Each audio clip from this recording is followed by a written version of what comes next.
Oi, gente, tudo bem com vocês? Então, estamos aqui também para fazer as aulas de Sociologia e eu vou dar uma continuidade aí no capítulo 16, onde a gente vai falar de poder e democracia no Brasil.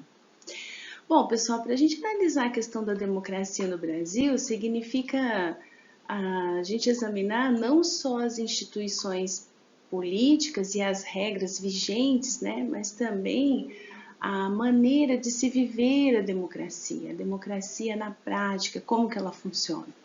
Ela não é completamente efetiva, né? Nós temos práticas tradicionais não democráticas que se mantêm com força e envolvem diferentes práticas e diferentes instituições.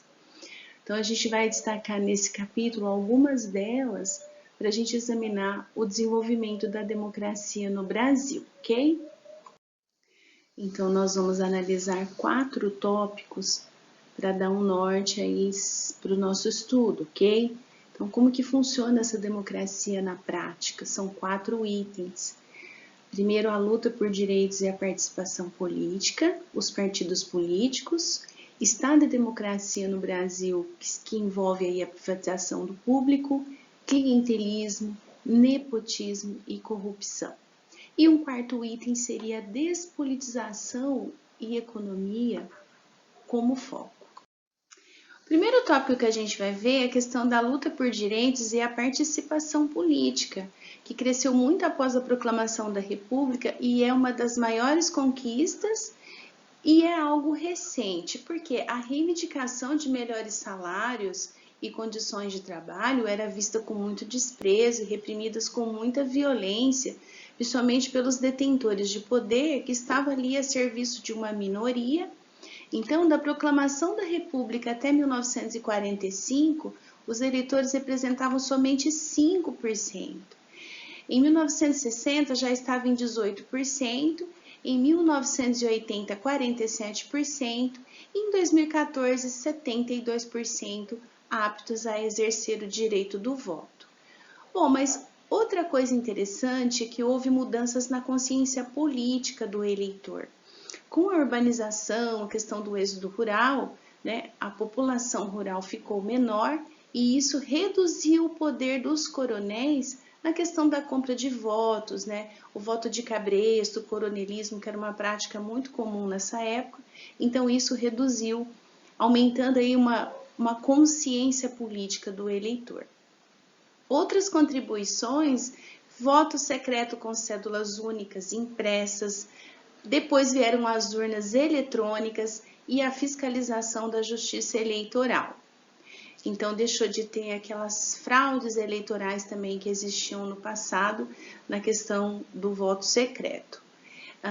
E em 2000, houve a primeira eleição em que foi usada a urna eletrônica. O Brasil é precursor, ou seja, pioneiro na automação eletrônica em seus processos eleitorais. E quando poderemos dizer que temos uma democracia efetiva no Brasil?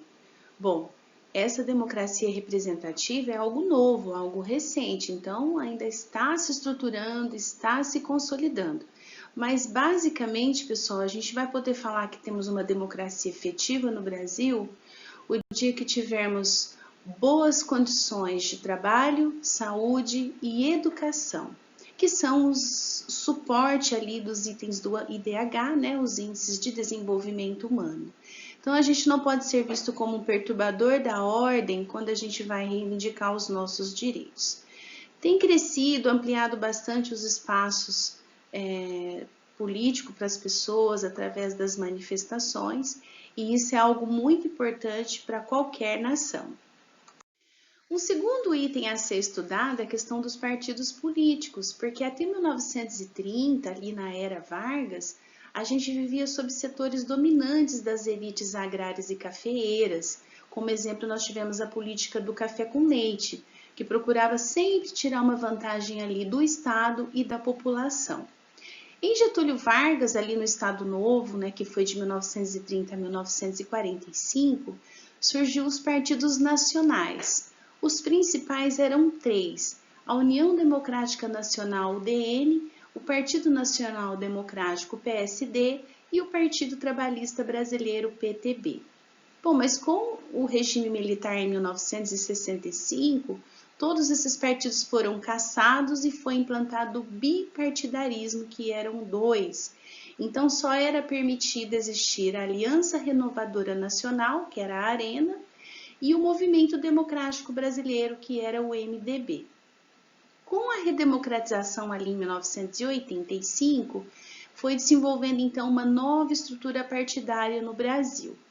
Entre antigos que foram e voltaram e muitas fusões e coligações partidárias, 35 somam ao todo, no total, conforme o TSE. Fato que revela aí uma indefinição em relação aos projetos e dificulta a caracterização de cada um deles como um veículo de representação popular. Tem um sociólogo brasileiro, Rudá Hitch, que ele fala que mais do que um canal de participação dos cidadãos, os partidos são imensas máquinas do tipo empresarial em busca do voto. E nossas instituições políticas, executivo, legislativo e judiciário, possuem baixo nível de credibilidade e muitos processos de corrupção, um fato que prejudica muito diretamente a nossa população brasileira. Se antes havia polarização, então, entre a UDN e PTB, no atual período democrático há uma continuidade desse modelo, pois muitos partidos polarizam as disputas políticas, principalmente nas eleições presidenciais. E o último tópico é sobre as reflexões sobre o Estado e a democracia no Brasil.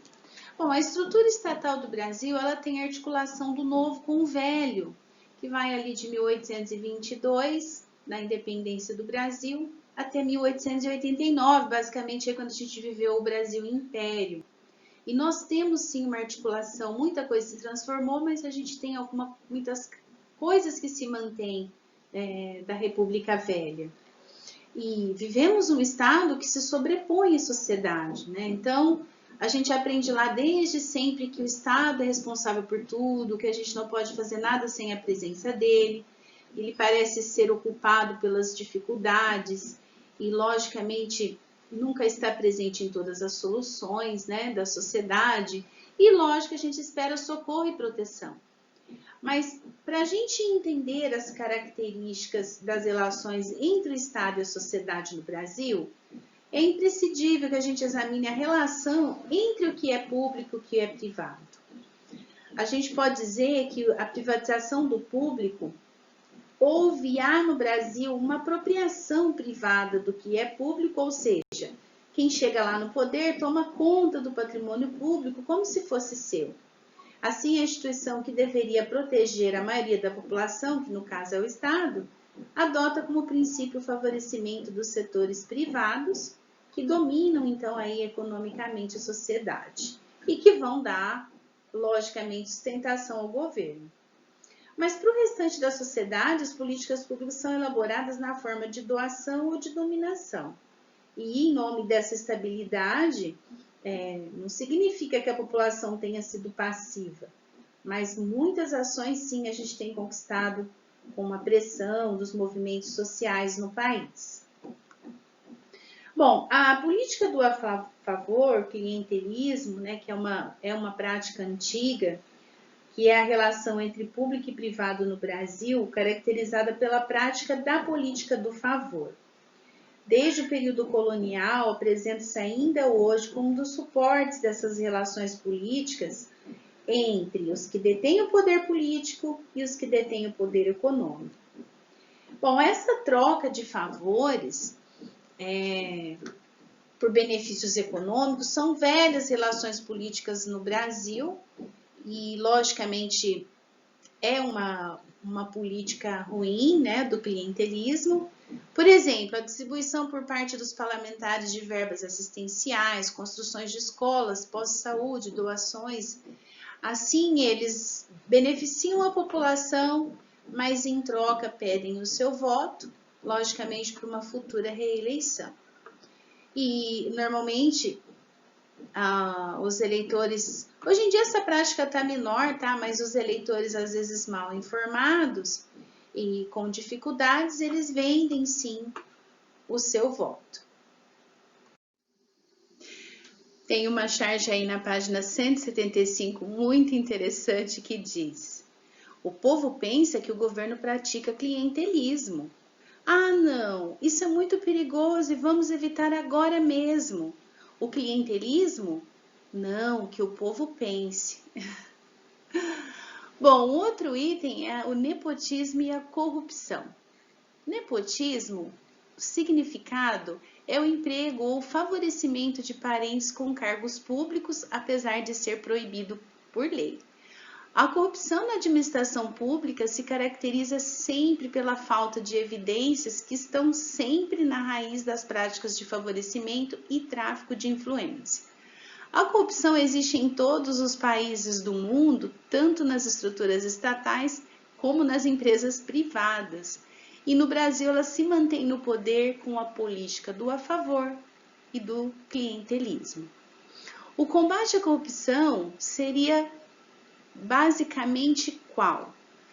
A criação de mecanismos que as coíbam e julgar e condenar sem reserva, fazer a prisão de corruptos e corruptores, parar de financiar as campanhas eleitorais sempre ali na TV e no rádio, pois elas são financiadas com o dinheiro público sempre do fundo partidário, que teoricamente é legal porque está dentro da lei, mas não é legal porque sempre a contribuição privada é consentida, mas na maioria das vezes excede o permitido e o valor nunca é declarado por ambas as partes.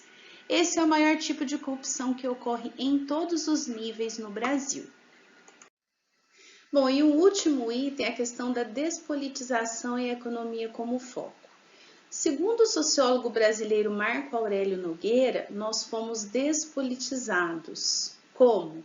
A política brasileira nos últimos anos resume-se a uma tentativa de controle da inflação, na qual o econômico está acima do político, o especulativo está acima do produtivo e o particular reina sobre o geral. Bom, aí reina o quê? O clientelismo em favor, o nepotismo e a corrupção, e isso gera uma despolitização aí crescente. A maioria da nossa política está neutralizada e esvaziada, com tantas divergências e conflitos que a gente vê aí todos os dias, há muitos anos, nos jornais diariamente. Então, nós fomos despolitizados e sendo limitados, assim, praticamente ao exercício do voto, apesar de a gente ter tanta participação política conquistada aí, né, ao longo dos anos. Os trabalhadores hoje, eles tiveram seus sindicatos despolitizados. Por quê? Porque o sindicato hoje, eles não atendem mais no coletivo, e sim no individual. E isso que acontece? Houve uma desmobilização, né, da população em relação à reivindicação dos seus direitos e uma burocratização de trabalhadores e leis por parte de todas as instituições. Bom, então terminamos esse capítulo. Pedi para vocês ler todo o capítulo 16, fazer as observações que vocês acharem necessárias, fazer os exercícios para refletir da página 180. E na página 181 constam 3 livros recomendados, vocês vão escolher um para ler.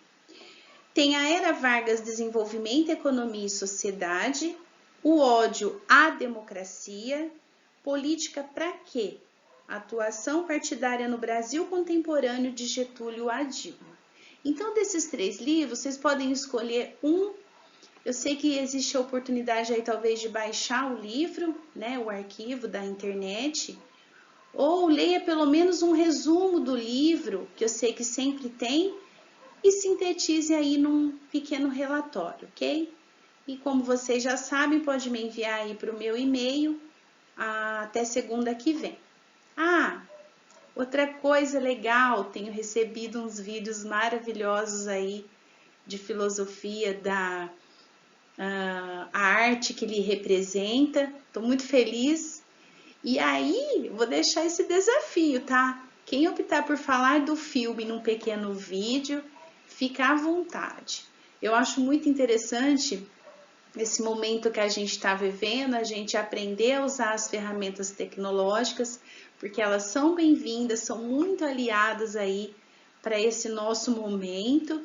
Então eu acho muito interessante. Quem quiser, fica à vontade. Quem quiser fazer um relatório escrito também, fica à vontade. Cada um vai descobrir aí a sua melhor maneira de passar por esse período, ok? Fiquem com Deus, beijo no coração, até mais, tchau, tchau.